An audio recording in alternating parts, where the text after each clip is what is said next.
Hello, my name is Steve and I'm one of the guides here. When we look at old graffiti, it is usually quite difficult to tell when the inscription was made, even when the inscription itself is a date. Here we can see the date 1554 inscribed into a column at the cathedral's central crossing. 1554 was a momentous year for England. The Protestant King Henry VI had died the previous year, having nominated Lady Jane Grey to succeed him. Jane was a committed Protestant.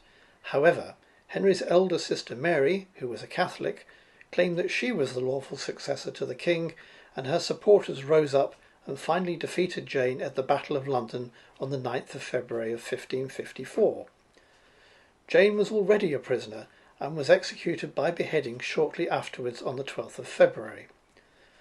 Perhaps the inscriptions were related to this, or to commemorate the succession of the new Queen, Catholic Mary, or something entirely unrelated.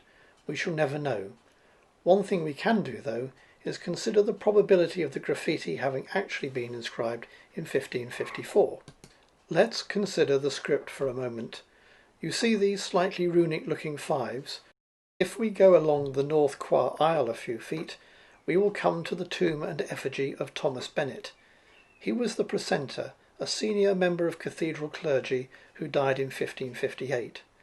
He was responsible for the liturgy, that is, the way that services are conducted, and for the music in the cathedral. He had been the secretary to Cardinal Wolsey, who built Hampton Court.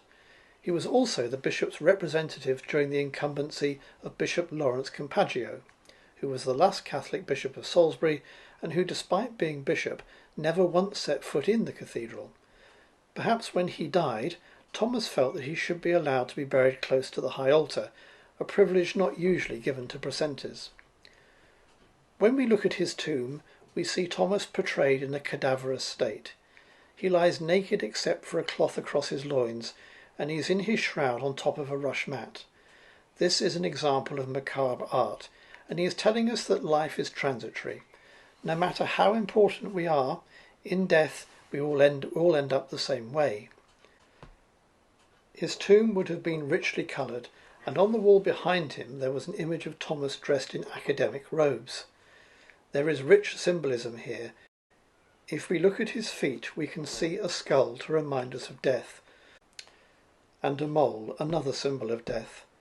These are memento mori, which means remember you must die.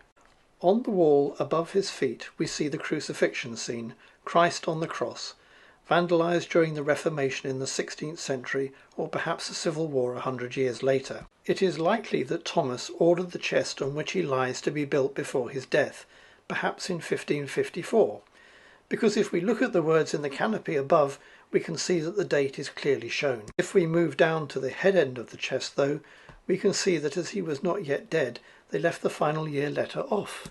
If we compare the number 5s on both the tomb and the column, we can see that they are both the same style. Although we can never be certain, the date evidence on the Bennet tomb goes some way in allowing us to be confident that the graffiti inscriptions are of the date that they represent.